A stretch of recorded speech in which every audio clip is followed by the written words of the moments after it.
합의가 부서지고 민주주의 정신이 훼손되면서 통합의 유지도 위협받게 됐습니다. 더구나 그들은 통합을 깨거나 저를 지우기로 일찍부터 기획했던 것으로 보입니다.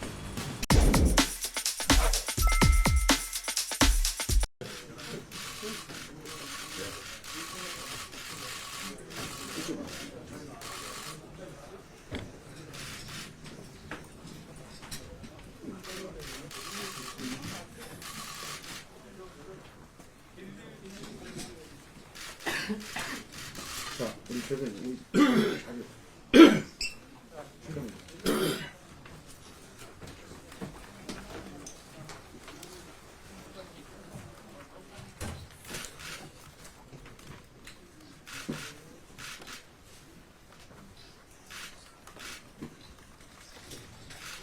네. 새로운 미래의 공동대표를 맡았고, 이 새로운 미래와 제3지대 통합협상 대표를 맡아서 통합을 진행했던 김동민입니다.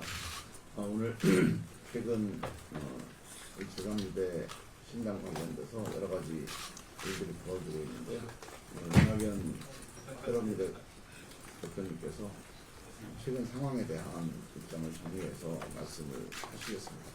일단 입장을 좀 발표를 하시고, 지금 말씀하시는 입장은 윤학연 대표님의 개인 의견 입장이 뿐만 아니라 우리 새로운 미래의 전체적인 당의 입장을 정리한 내용입니다.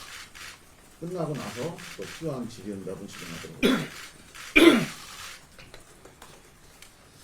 예, 일어서서 말씀드려야 마땅한 주제입니다만 말투 사정이 이렇게 돼서 한 곳씩 앉아서 말씀드리는 것을 국민 여러분 양해해 주시기 바랍니다.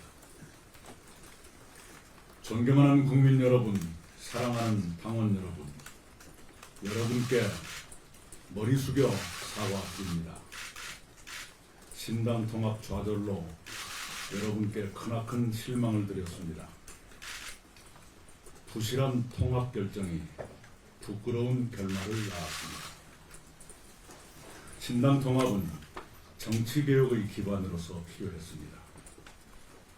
저는 통합을 설 연휴 이전에 이루고 싶었습니다. 그래서 크게 양보하며 통합을 서둘렀습니다. 그러나 여러 문제에 부닥쳤습니다.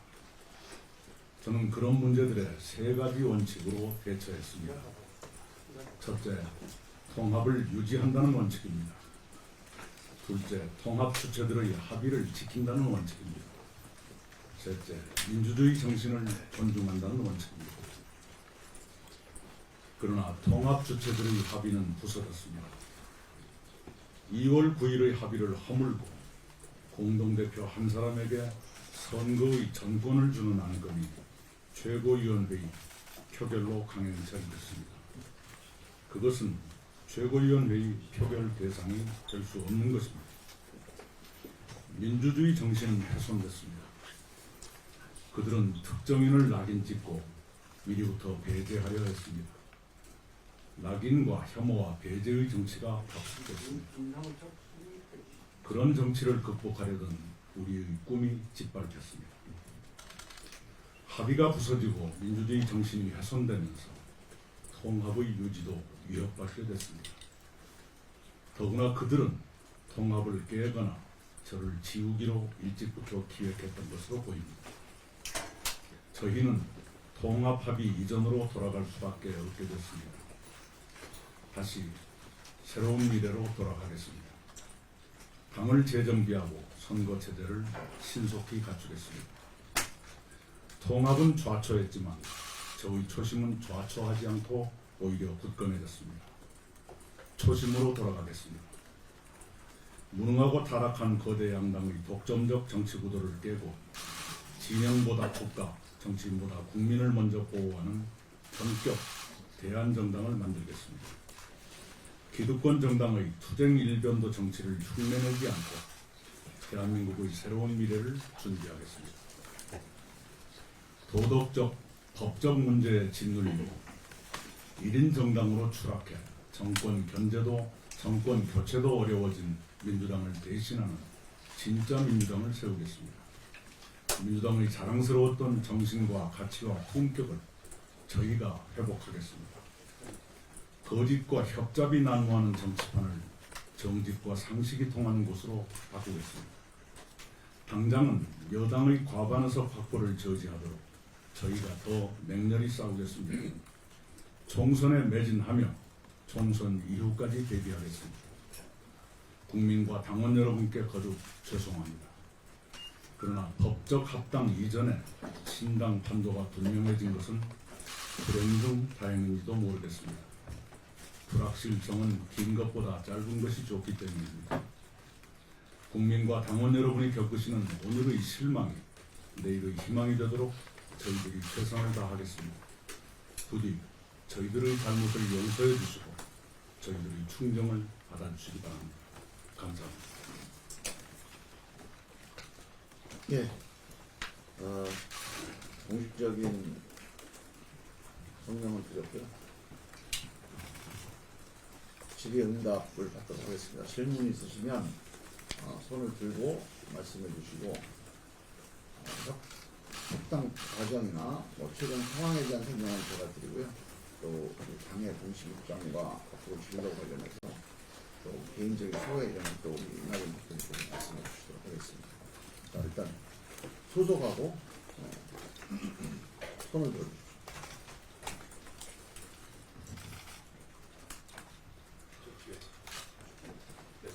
네. 서울시는 하인입장입니다. 민주당에서 하위 20% 승부가 이뤄진 것으로 알려져 있는데 20% 의원님들하고는 무슨 접촉이 되고 있는 중인지. 네, 그건 오늘 우리 사태하고는 관련이 없는 건데요. 오늘 많은 분들과 통화를 했고 상황이 아주 심각하다. 거의 정상적인 상황이 아니다 이렇게 얘기를 듣고 있습니다. 그래서 그분들이 개인적으로 어떤 선택을 하는 게 아니라 문제는 기본적으로 민주당과 정치를 살리기 위해서는 뭔가 같이 의견을 나누고 있다. 여기까지 얘기 들었습니다. 자세한 거는 저도 계속 지켜보고 있습니다.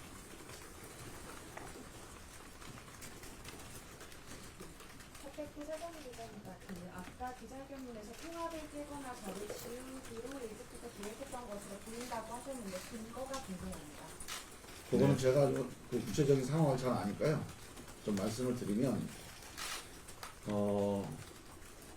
제가 좀 충격을 받은 게 어제 최고위원회에서 의결도 제가 정치를 하거나 뭐 정치가 아니고 하여간 제가 학생운동 할 때부터 시작해서 어떤 회의나 모임에서 처음 겪어보는 일입니다. 되게 이렇습니다. 거기 나온 내용이 최고위원회 모든 권한, 선거운동 지휘 권한을 한 사람에게 위임해준다는 내용 자체가 위헌적인 결정이에요. 근데 이런 안건을 올렸어요. 이견이 당연히 있습니다. 그렇다면 이 이견을 가지고 토론을 좀 더 해야 되잖아요. 이게 무슨 뭐 회의를 2번, 3번 한 게 아니라 어제 처음 토론이 진행된 거예요. 근데 이 토론이 관훈클럽 출연 때문에 시간이 없다고 의결을 빨리 하자는 게 이게 정상은 아닙니다. 그러니까 이거는 저는 이제 이준석 대표가 마음이 좀 쫓기거나 좀 상황 판단을 잘못해서 이렇게 밀어붙일 수도 있다고. 개인적으로는 그런 판단도 할 수 있습니다. 불안전하니까 개인은. 그런데 저는 나머지 다 국회의원 하셨던 분들이 이낙연 대표님이 이렇게 제안했어요. 자, 이 문제는 이견이 있으니 이거는 좀 더 토론을 해서 오후에라도 토론을 더 연장해서 정리를 하자. 그러면 뭔가 결론이 날 거다. 나중에 들어보니까 이낙연 대표님께서 당신께서 양보를 해서라도 뭔가 합의점을 찾겠다고 결심을 하고 오후에는 마무리 짓자 이렇게 얘기를 하신 거예요. 근데 이게 묵살되고 나머지 분들이 다 침묵하고 있습니다. 그래서 이거는 사전에 이 방식대로 밀어붙여야겠다라고 합의하지 않았다면 정상적인 회의 진행이었다면 전혀 예상할 수 없는, 상상할 수 없는 상황이었어요. 그래서 저는 어제 그 회의를 보고 다른 분들이 거기에 대해서 아무 얘기도 안 하고 그냥 통과시키자라고 얘기한 게 사전에 뭔가 결심을 한 거 아닌가 하는 그런 확신을 하게 됐고요.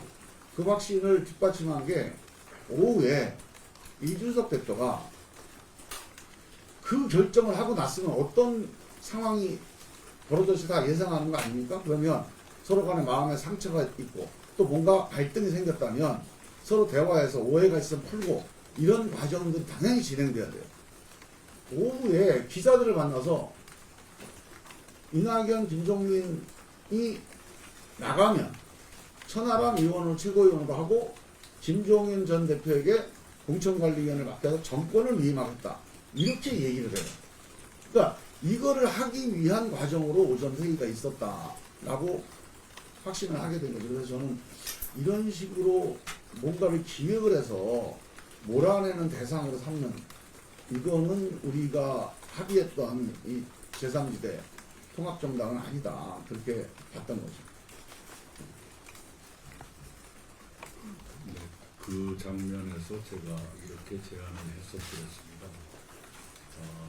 이 안건은 즉 정권 위임에 관한 안건은 최고위원회 표결 사항이 아니다.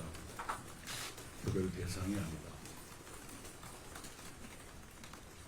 통합주체들의 합의를 최고위원회의 의결로 바꿀 수 있다는 것은 중대한 나쁜 선례가 될 것이다.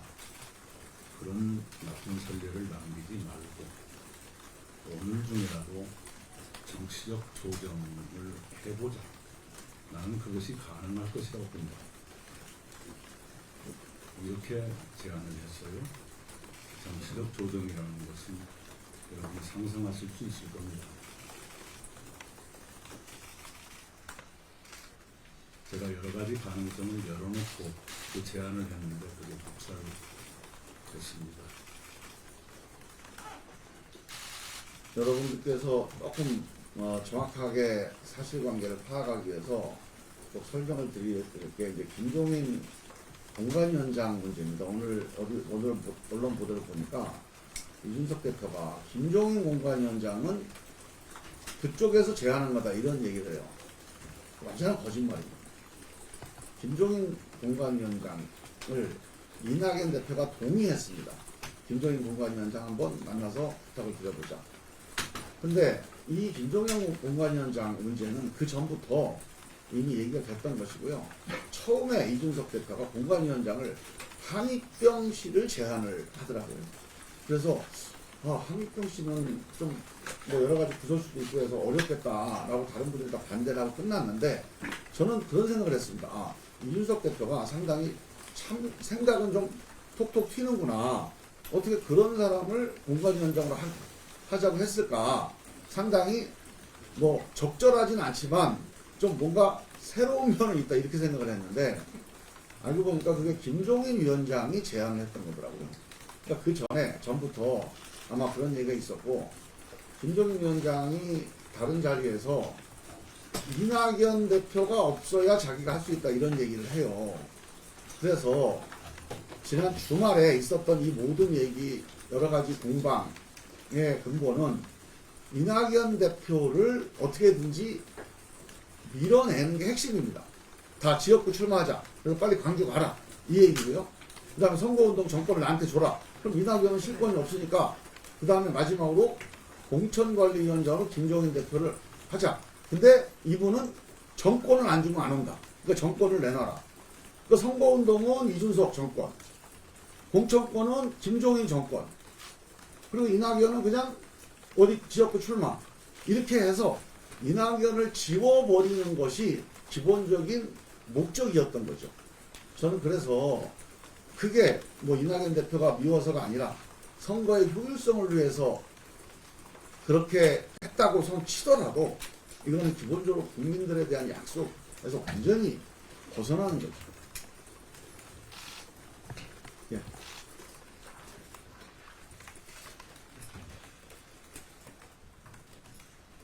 크리스찬 최인학이라고 하는데요. 네. 이준석 대표가 정부식 법 개편안 검색 과정에서 얘기했다고 했었는데 좀 어떤 내용인지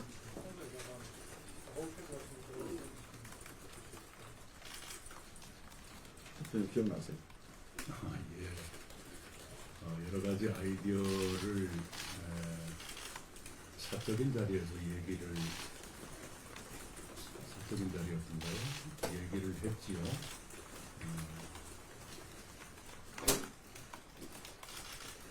그런 정부 조직 개편안은 대선 시기가 되면 누구나 다 언급하는 사항이죠. 그러면서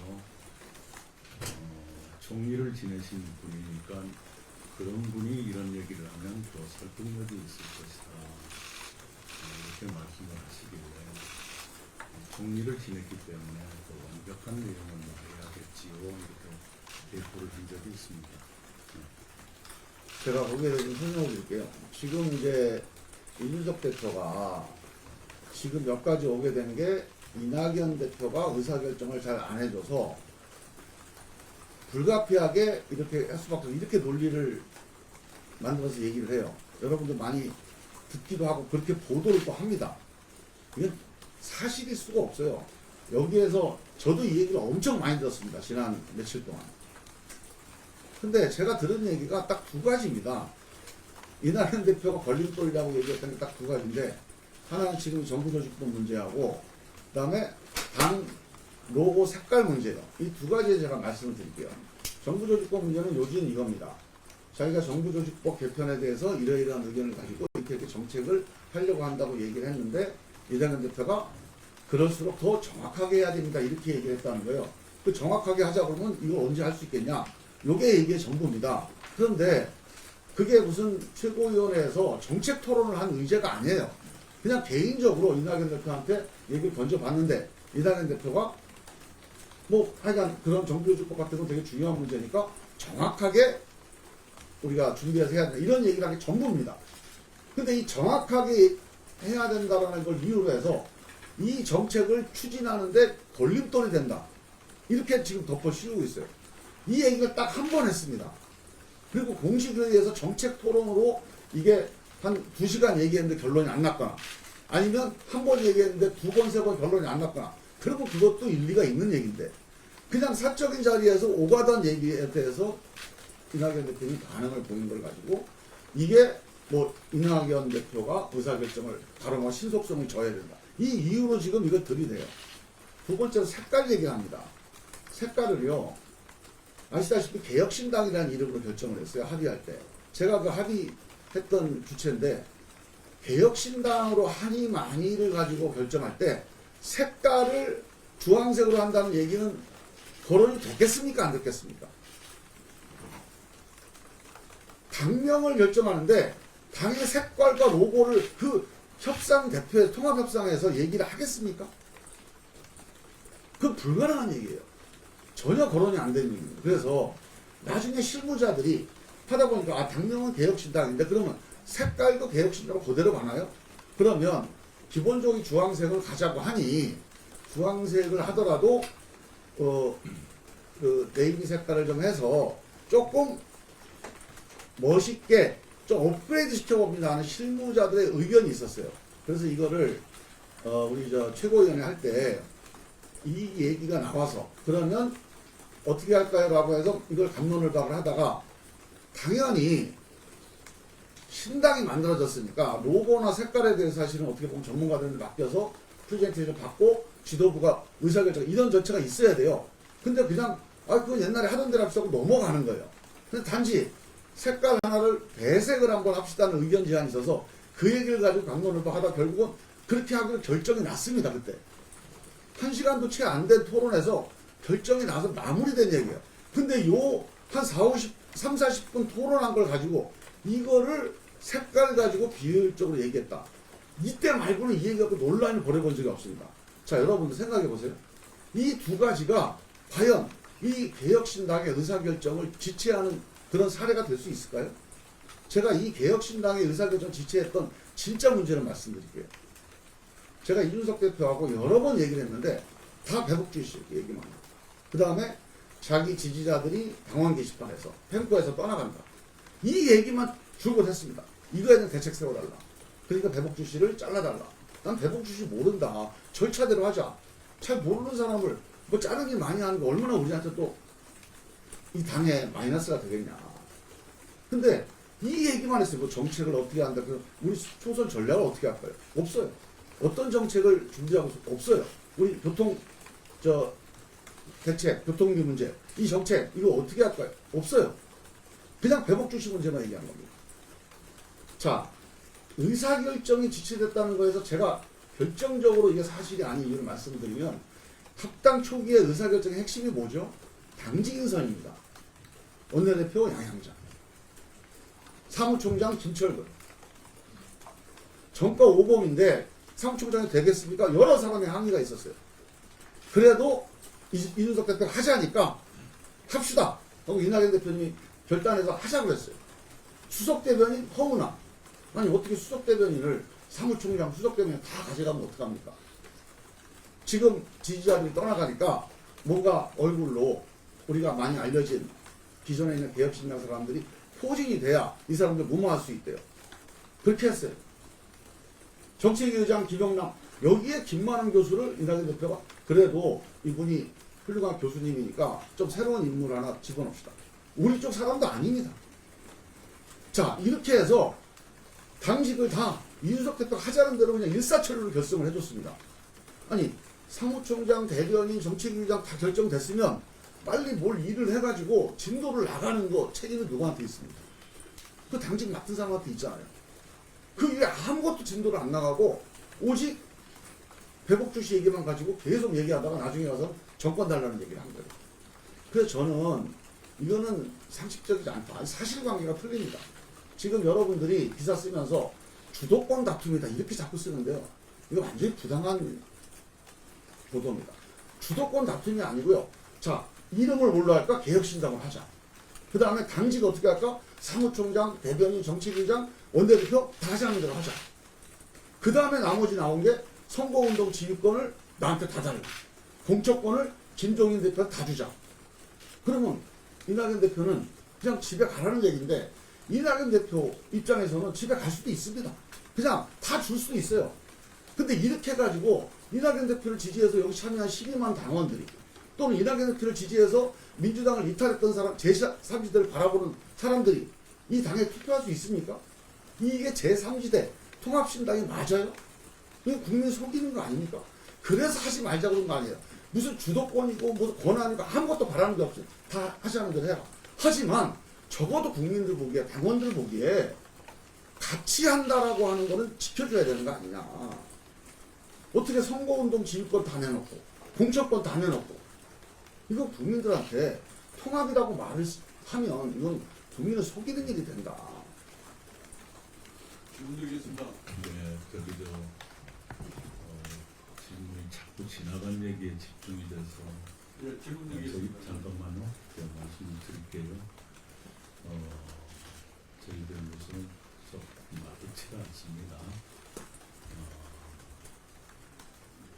저희가 오늘 국민 앞에 선 것은 저희들의 죄송한 마음 그리고 초심에서 다시 시작하겠다는 저희들의 다짐을 보고드리기 위한 것인데 자꾸 지나간 일 가지고 다시 규천에서 싸우는 것 같은 양상이 돼서 조심스럽습니다. 말씀하시죠. 브레이크뉴스 김순영 기자입니다. 지금 앞으로 일주일이나 2주일 안에 운영이 가질 것 같은데요. 지금 현역 확보와 지지율 확보 두 가지로 주될 것 같아요. 그래서 새로운 미래가 과연 앞으로 현역 지금 컷오프 탈락 리스트에 들어간 그런 현역 확보에서 구체적인 어떤 방안이라든가 또는 지지율을 상승할 수 있게 할 수 있는 어떤 구체적 방안이 있으면 고맙습니다. 예, 일단 민주당에서 지금 벌어지고 있는 사태가 저도 이제 민주당에 있다가 나왔습니다만 제가 상상했던 거 이상입니다. 전혀 브레이크가 없는 그런 공천 파동이 일어나는 양상이고요. 저는 뭐 이거는 저희가 뭐 이낙연 대표님이나 저나 어떤 계획을 갖고 뭘 해서 될 수 있는 일은 아니라고 보고 민주당 안에 있는 의원들께서 이 문제에 대해서 한 사람 한 사람이 개인적으로 어떤 결단하든지 뭐 각계 약진을 해서 해결할 문제는 아니라고 보고 민주당 자체가 무너져 내리고 있는 거다. 그래서 여기에 대한 민주당 의원들의 전 대응이 있을 거라고 봅니다. 그리고 대응과 함께 또 같이 공감하고 대화를 나눠갈 생각이고요. 그런 마음에 대해서는 뭐 저희가 저나 이낙연 대표나 같은 마음을 갖고 계실 거라고 생각을 하고 그런 상황을 좀 지켜보면서 대화를 해나가도록 하겠습니다.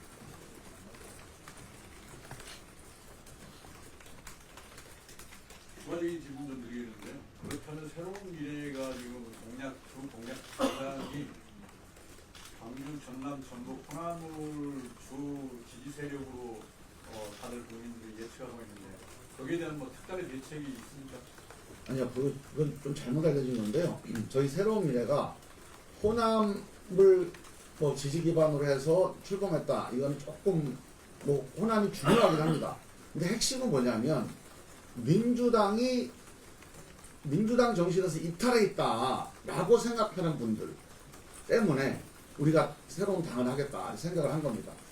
그래서 지금 민주당이 점점 더 민주당 정신에서 이탈하고 민주당의 길에서 이탈을 해나갈수록 이런 분들이 많아질 텐데 이런 민심들 잘 우리가 받아 안아서 이분들께 절망하지 않고 이러다가 윤석열한테 다 넘겨주겠다 그 두려움 또 그 걱정들이 있는데 이 걱정을 해결할 수 있도록 하는 게 저희 당의 기본적인 목표 방향입니다.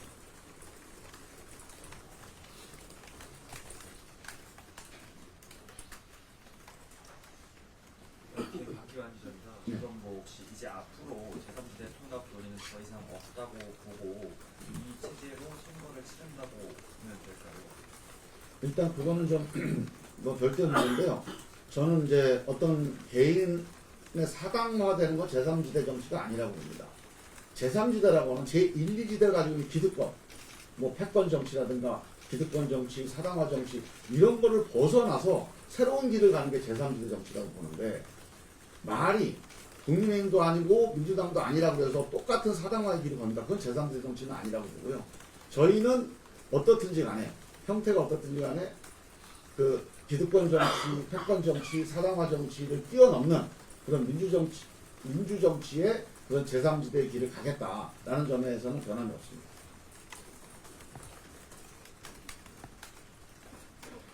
질문 문화의 궁금한데요.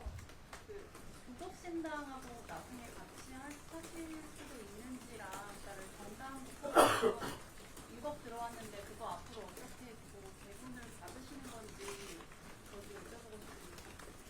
네, 그거는 어제 저희가 입장을 말씀드렸는데요. 사실은 국민한테 앞으로 이렇게 같이 가겠다고 하고 받은 겁니다. 정당보조금은. 사실 출범도 하지 않고 이렇게 깨져버렸기 때문에 저는 당연히 그건 국고에 다시 반납을 하는 게 맞다. 그리고 그렇게 안 하면 그렇게 촉구를 할 생각입니다. 그리고 조국 신당 문제는 일단 조국 장관이 어떤 신당을 만드는지를 일단 잘 모르고요.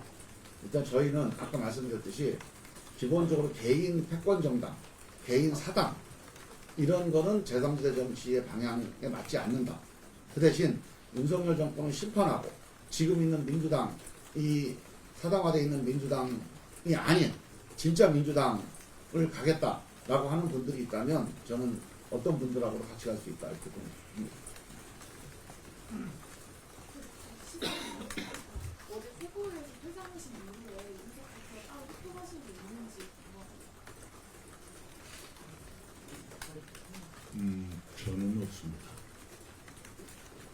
네, 뭐 간접적으로 뭐 뭔가 대화를 해야 된다 이런 얘기도 했고 전화 통화로 뭐 이준석 대표 직접은 아니고요. 뭐 이원호 의원님하고 이렇게 통화를 하긴 했는데 저는 근본적으로 이게 이제 그냥 알리바이용으로 뭐 통합을 유지하기 노력을 했다 이런 거를 뭐 보여준 거는 국민들한테 저는 별로 정직하지 않은 자세라고 보고요.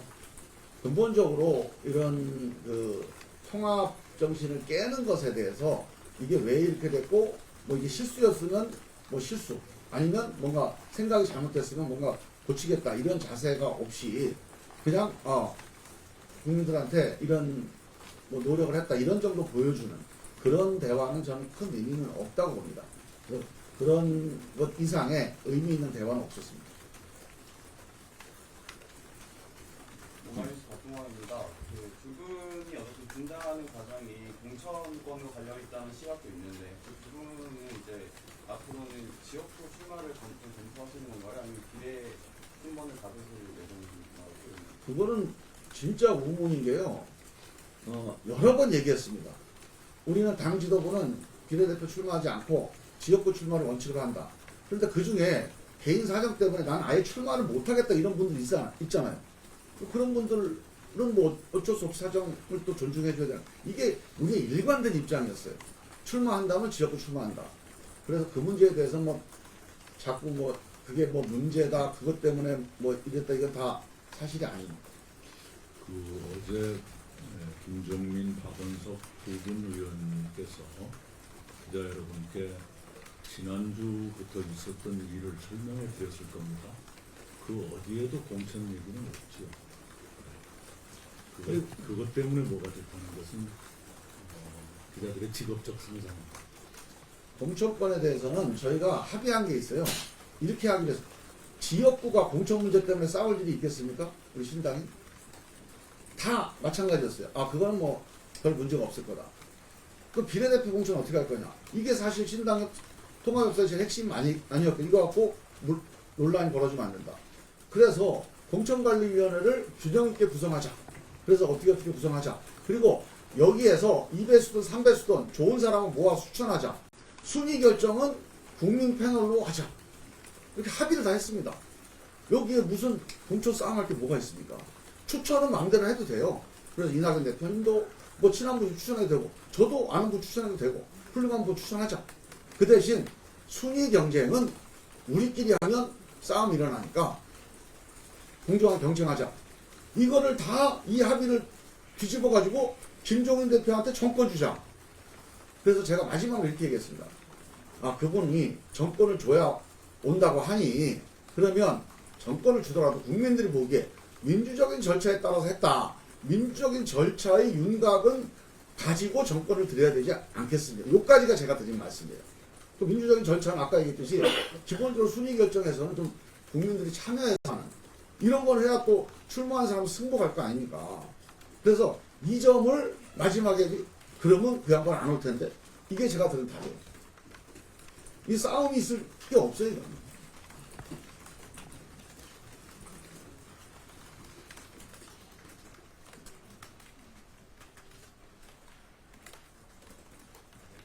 네. 마치실까요? 네, 마지막으로 한 번만 하고. 네. 국보보조금 받은 게 김현미의원님께 개혁신당으로 입당을 해서 그걸 입당해서 받은 걸로 알고 있는데 그거가 탈당은 사실 있으십니까? 제가 이제 오늘 이런 입장을 밝혔기 때문에 탈당을 해야 되겠고요. 탈당을 하게 되면 아마 국고보조금 문제는 제가 소관할 수 있는 범위는 이제 떠납니다.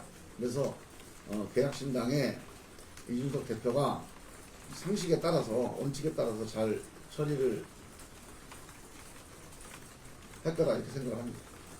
그리고 참고로요, 저에 대해서도 탈당 이런 기사가 있던데 저는 개별 입당을 한 적이 없어요. 그래서 탈당도 없습니다. 무슨 얘기냐면 의원들의 경우는 아까 그런 필요 때문에 개별 입당을 하신 경우가 있지요. 그런데 그 나머지는 법적인 합당이 이루어지면 일괄 입당 방식을 취하거든요. 근데 그 단계가 안 갔기 때문에 저는 당적 변동이 없습니다. 그래서 입당도 없었고 탈당도 없습니다. 네, 이 정도로 마치겠습니다. 네, 감사합니다.